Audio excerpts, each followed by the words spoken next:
So nesting birds can typically use any type of tree.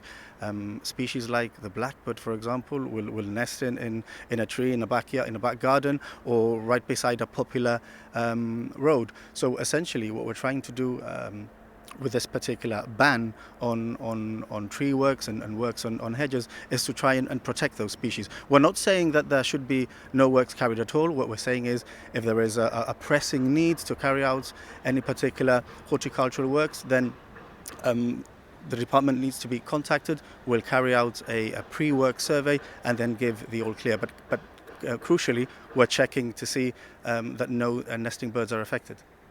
Right, well, that was going to be my next question about, making sure if you're going to carry out any works as an individual or as a company, I suppose, what are the main things to look out for, especially at this time of year?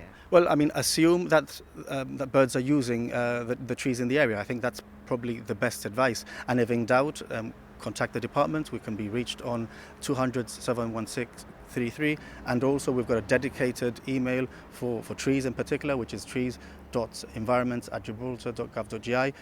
Reach out to us, we'll send a team, we'll check out the area, and we can advise you on what is allowed and what is not allowed.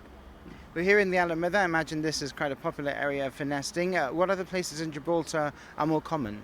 Well, I'd say all urban areas with a decent amount of vegetation and trees are important. As I said before, I mean, in our experience, even the loneliest of trees can harbour urban wildlife. Not just blackbirds, house sparrows and other types of species. There's also other types of species that might not use trees but are just as important, like swifts, for example, pallid swifts and common swifts.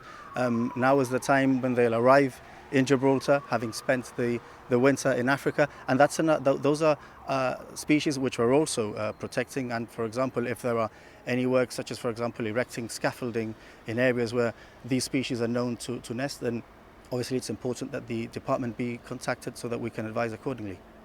What if somebody came across a nest and maybe either accidentally damaged it or came across it and thought they wanted to tamper with it in any way? Is that dangerous? Would that cause any issues to the birds that are nesting in that area? Would they notice any sort of changes to the nesting area that they've been tending to? So birds are very clever, and when birds see any threats from predators, like humans, for example, they'll typically stay away from the nests. They'll wait for you to go before going back. It's an intrinsic mechanism that they have to ensure their survival. If anyone comes across a nest, our advice is to leave it as it is, not to touch it, not to go near it. And if, for example, they see a chick on the floor or near a tree, the best thing to do is to leave it alone, not to pick it up, unless, of course, there is any sort of imminent threat of danger from a cat, for example.